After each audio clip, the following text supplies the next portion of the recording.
this is Senna. And this is Johannes. And you're watching Board Gaming Ramblings. And today we are giving you a little preview of Inferno, a new game by Red Mojo Games, designed by Fernando Eduardo Sánchez. It plays from 1 to 4 players in 120 minutes. Inferno is, as you could guess, not a game about going to the playground. It's a game about hell. Dun, dun, dun. It's a game based on Dante's Inferno, which you could also maybe guess from the name of the game. I don't know too much about Dante's Inferno, so we're not gonna say, oh, this is very thematic, because what happened it's a book, isn't it? Yeah, I think it's a book. Maybe, yes. Maybe a film. It probably originally was a film, and the book was made based on the film. Yes, makes sense. Transcribed and made. Yeah. But yeah, it's based on that. You are trying to be the most infamous family in all of Florence, going around in Florence accusing sinners, and they will then die. That's like the rules. You are accusing a sinner and they will execute them, and then you will send their souls to hell. So nice. And then you will move the souls in a puzzle in hell to try to score points and get to do the actions you want to do. Just like in Dante's Inferno. Just like in the movie. You are doing this puzzle, moving the souls around in hell.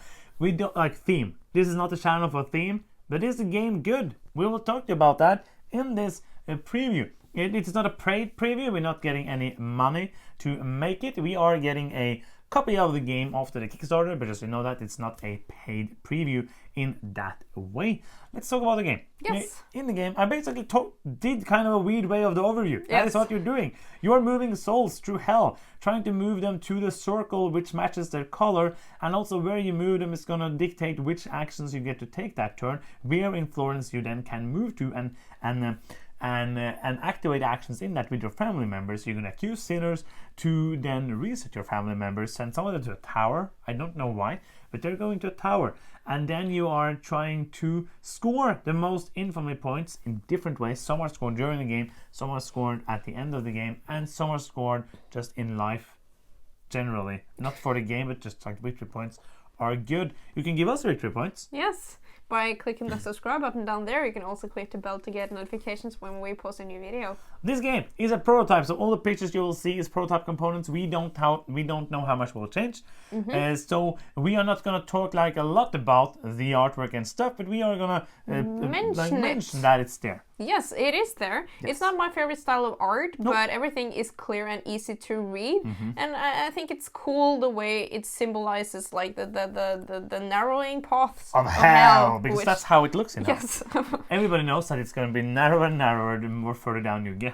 And I think the color palette also is tied to that there is so many different stages of hell that you Yes. need different colors. One thing that is going to be a challenge for color deficient people is that the meeples, they are different colors, but other than that they look exactly the same, so it will be hard to differentiate some of the colors. And also the rings that they're going Yes. through, basically. But it has to be there's 9, 10, 11, 12, 13 different colors in the game. Yeah, there's a lot. So but I would love it if it was able to kind of change it so that it Yes. was easier for people who Different didn't see it. shaped meeples would help. But that would be very expensive, I'm guessing. Yes, but something, I don't know. Some way and to- also some different symbols or shapes around the actions with the different colors would also help. I don't know. Briefly touching on the rulebook, there is just a prototype rulebook. There's no physical rulebook. It's here. Look at it. It's invisible It's because so nice. it's online.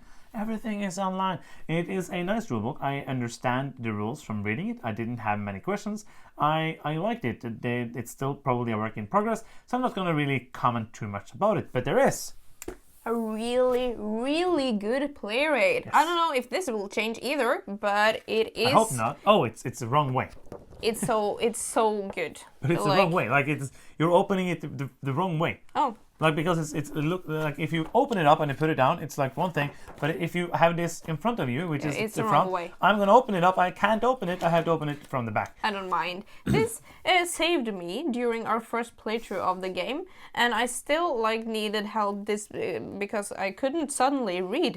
My brain It was because broke. you fell asleep. Yes. You slept the whole rules If explanation. I didn't have this, I would lose even more. Yes, Yes. you did Thank not you win. for this. Let's go through the different phases of the game. The game is you're gonna play like an infinite. I'm gonna say like an X amount of rounds, which I usually say when I explain these kind of games. There's not a set amount of rounds. The game is completely player driven. The timer. It's not like some other games that it can be infinite because it's gonna stop by itself because you have to move it forward. Basically, every time you're accusing a sinner, which you're going to talk about later, the Dante figure is going to move downwards through hell, and when he reaches the inner depth of hell, then the game is going to end, and all the other people are going to get one more round, basically, or one more turn. Let's talk about that. Let's start with the hell phase. Yes, and the hell phase is very simple, but it is very interesting as well, because then you basically choose which sinner, is it called that when they're down in hell? No, soul. Soul, okay, soul you're going to interact with. Yes. And you move the soul in a legal way. And then the symbol where you land is dictating which action you can do in the next phase. And there's... What is the legal way? Should I explain? Yes, please. Is that why you said it that way? In the legal way. Basically, you have all of these different symbols. The symbols, there's no like, oh, you can't place this color on this symbol, but every like kind of ring going down, you see pictures, it's going to have a different color. And you are going to either take a soul that is already in hell, or which is a weird sentence to say, or you're going to take a soul and put him in hell from the graveyard and move him into hell. You have to pay money to them, and you are paying. You are moving them down, and basically, like the rule is, you place it on empty space. But if you want to place it somewhere, and there is somebody there, you can move them to the next space. Oh, there is somebody there. You can move to the next space. Oh, there is somebody there. Move to the next space, and then you place them. Be equally surprised every time. Yes, it's very important. It's there. But you are basically, the more people who are down, you'll be able to place them further down. And you want to go and you want to get the colored meeple, color soul, to the ring, which has the same color. They can never move further. As soon as they get there, you're going to score some points and they're going to lay down and rest in peace forever. Not in peace, maybe, because it's hell. But they're going to rest there. And that is going to choose then what actions are available for you. Thank you. There is nice interaction also in this part. It is. Because this is a pretty interactive game. And this one has, like the hell phase has an interesting part of interaction. Do you agree? Absolutely. If you, for example, can't place the meeple on the color that you want to place it, you might be opening another opportunity for someone else to get those points instead of you. And you also have this, like, area of the board where you can't move towards before you have like opened a path 4 lowest rings personally for you, so that also is very interesting. Then you know that you can't move the meeple there, only I can do that. Or for example, you want to maybe take the last meeple that you don't have to pay for. Then probably if you don't have any money left, you have to take a loan to do an action suddenly. That's true. Let's talk about the Florence Phase, which is after you move them, they're going to land on an icon. And that icon, there's 4 different kind of what is called like locations. Yeah, locations. Different locations. They're not called location in a game, but I'm going to say locations in Florence. Each location is going to have 2 different action spaces. Those are going to be randomized each game, so it's going to be different. And the place I land is where I have to go. I could pay some drachmas to go somewhere else, but you never have enough of that, so you don't want to do that. And then you're going to do an action. And most of the time, or you can do also accuse a sinner, but we're going to talk about that. But most of the time, you're going to do an action. And you are doing an action. You have 4 like basic actions, 1 in each location, and 4 advanced or special actions in each location. And those have like a prerequisite. That's a very hard word. Yes. Prerequisite. I think that's it. Yep. Prerequisite. You have to either have these street urchins, that is like a tiny meeple. That you can place there, or you have to pay money, or you have to pay money, or you can do one of each, or one or the other, to do kind of a better action. Yes, very, like, these actions are, all of them are good.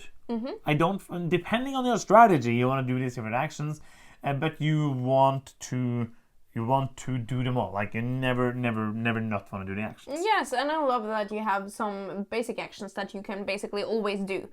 They don't cost anything, and usually they're always good. Yes. But sometimes you really want to do the other action because you have limited actions, and that would be really good right now, but I don't have the money for it. Nope. And then you have to do the basic action, which is more boring, but okay. And you're getting sad. Yes. In this phase, which is kind of like in both of the phases, let's talk a bit about the money, because you have two kinds of money. You have the florins, which you can use in Florence, and then you have the drachmas, which you can use in hell. and you are, and the drachmas are harder to get because you have to do another action to exchange your florins to drachmas if you don't want to take the loans, which is going to cost you points. And also, it's a pretty tight game because you never have enough money. You never have enough workers or people in your family. And also every time you do this sinner thing, you get resources. You can only have 4 resources. It's a pretty weird thing. You can have one of each resource. Yes. It's not like a resource management game in that way, but then again, it is a resource management game because you have this tower where you have to have some guests that can help you accuse sinners in specific colors. If you want to do that. And you want to. Probably you will. Not all of them, maybe. And you need space for the resources, you need space for the sinners, because if that's not the sinners but the accusers, and if that is full, you're going to need to do a specific action to get them out there, and that's the only way to get more of them if you don't take the action that gives you the street urchin. So I feel like it's a pretty tight game. I agree, absolutely, and because when you accuse sinners, then then you basically get your action worker back. That is why you want to do that. Then one goes to your tower, and it stays there until you do an action to get him out, and the rest goes to the house. And those are the only ones that you can use further. So if you're not getting people out of your tower, then you will suddenly run out of workers if you don't get more. And when you accuse a sinner, you choose the color you want to accuse. You can only choose a color where you have one of your, because the 8 locations are the same as the 8 levels with the different colors. Yes, because you're accusing one of your own family members. No, you're not, because they're not dying. Oh, you okay. are accusing they them. are accusing someone. Yes, in that area. Die. Makes more sense They now. don't go to the tower and then suddenly are alive again in another action. Okay, it's not that true. kind of game. Yes. You are accusing somebody and they're not there, and then you're getting a soul from them. But you're accusing a person of a color. Now you're understanding the game. I was playing it quite a few times. You are then accusing them. If you want to accuse one of the special 4 colors, which are the best colors, because they are the hardest to get into hell, but they're getting you more points and they're easier to fill, because they want to fill the roles. We're going to talk about that. And you are then getting that into the graveyard, but you're also moving on the sin track of that color, which is going to give you a bonus. And also, the more you move on those sin tracks, the higher the chances you're going to get a diploma for being good at sins in that color. And points at the end of the game. Yeah, because you can move very much on one and you're not going to score for it. Yay. But the accuse a sinner, for me, this is one of those games where I want to maximize and do all the things and then reset and accuse a sinner. Yes. But then when you play with somebody who's kind of doing like, not a rushing game per se, but is trying to do these different timings in different way and trying, because you're moving Dante every time they accuse a sinner, every time somebody does that, and then half of the time you are gonna do like a bonus for doing that, and half of the time you're gonna trigger a diploma. So you can look at it and be like, oh no, it's very good for me to accuse a sinner. I don't really want to accuse a sinner of that color, but I am gonna do it so that I will be able to do that movement of Dante and get that diploma. Because when you, for example, Dante moves to the purple ring, that's the first ring, then the player or players who have moved them farthest on the sin track of purple is going to get a diploma there, which basically tells them they're allowed to score that at the end of the game. So that timing is also super interesting. Yes, absolutely. And then you have to find a balance between like how often you want to do it, because if you are the person who is always triggering the like accusing sinners here and there much more than the others, you will have higher chances of getting the diplomas, because you will automatically move more on those tracks. That's true. But the game will be over faster, and a lot of your people will be stuck in the tower, so you have to find the balance there. And there's a balance as well because of some scoring things. But before we talk about that, let's talk a bit about the there's also very, very important is that there's many other ways to move on the same track. So that's like it's other ways to play cards and stuff like that, to move on them to get more movement than just when you accuse. Yes. Let's talk a bit about the guardians, because each game you're going to have 2 guardians on the board, and those are going to be special. They're going to be special abilities. You can move them around. You can do things that are positive to you. You can sometimes do things that are negative to other people. Yeah. It's kind of like there is some negative interaction in the game. Yes. Not too much for me. But there is like, oh no, you're taking some money from me, or you are blocking me from doing the things I want to do, and stuff like that. And I think there's like 6. I think there's 6 guardians. There might be more in the Kickstarter. We don't know.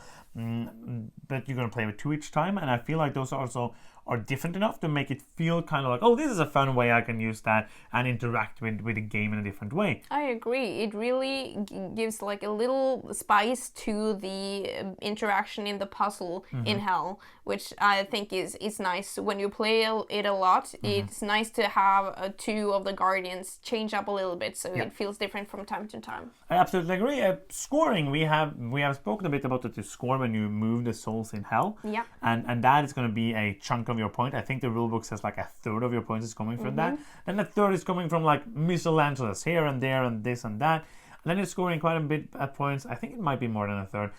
Depending on how well you play, maybe the diplomas, which you get then. There's ways to get some of the diplomas you missed throughout the game, but the diplomas are going to be worth either 1, 2, 3, or 5 points. Or is it 2, 3, or 5? 2, 3, and 5. 2, 3, maybe. or 5. No, I think it's 1, 2. 2, 3, 4, and 5. No, there's no 4. There's 1, 2, 3, 3, 5. Okay. On the thing. There's 2 trees. So there's no 4 on the tracks. But when you have this track, let's say I have the purple, which is the biggest ring. If at the end of the game there's many empty spaces, there's not that many souls there, then this scoring is going to move down 1 space for each empty space in that ring. That means that, let's say, I pushed my Cinder track all the way to the top. I have it on the scoring on 5. So I'm going to score 5 points for up to 20 points, which is the most for each diploma. But I didn't fill it up, so now it's only going to be 4 points. Yeah. So that is also one of the reasons to not rush the game, because you need to be able to place the souls that you want to be placed, also get the diplomas you want. A kind of intricate thing to get that scoring, but very satisfying when you get it done. Absolutely, and I love the interaction between, I see that you have advanced quite a lot on that purple track, for example.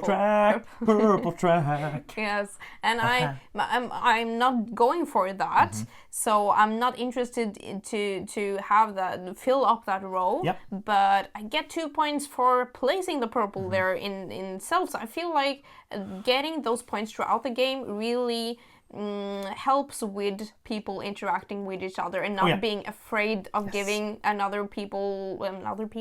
person game points. Human being. Yay. I agree. And so what do you think about the weight, and who do you think this will be for? Because it is a Kickstarter, so you will need to find out if this is something you want to back or not. If I was to place it like weight, like after my first play, I would say 10 out of 5. Impossible. Yes. It was very hard for me to learn this game, but the second time it felt much better because I remembered the actual rules, which is nice. I would say this is a medium plus game. It's kind of a worker placement game, but at the same time, it's not. It is a worker placement game, but it's not like it's like a normal worker placement game. I'm going to go there first, and then you can't go there because everybody can go wherever they want if you go to the right place in Hell. But I think that this has so many unique, interesting things. A very great interaction. There is, as I said, some negative interactions. So if you can't stand that at all, maybe not. But other than that, it feels fresh. It feels like a new, interesting thing. I agree. It has kind of these very traditional things that you've seen before. Like you have this money to juggle around to see, to what you call it. Manage.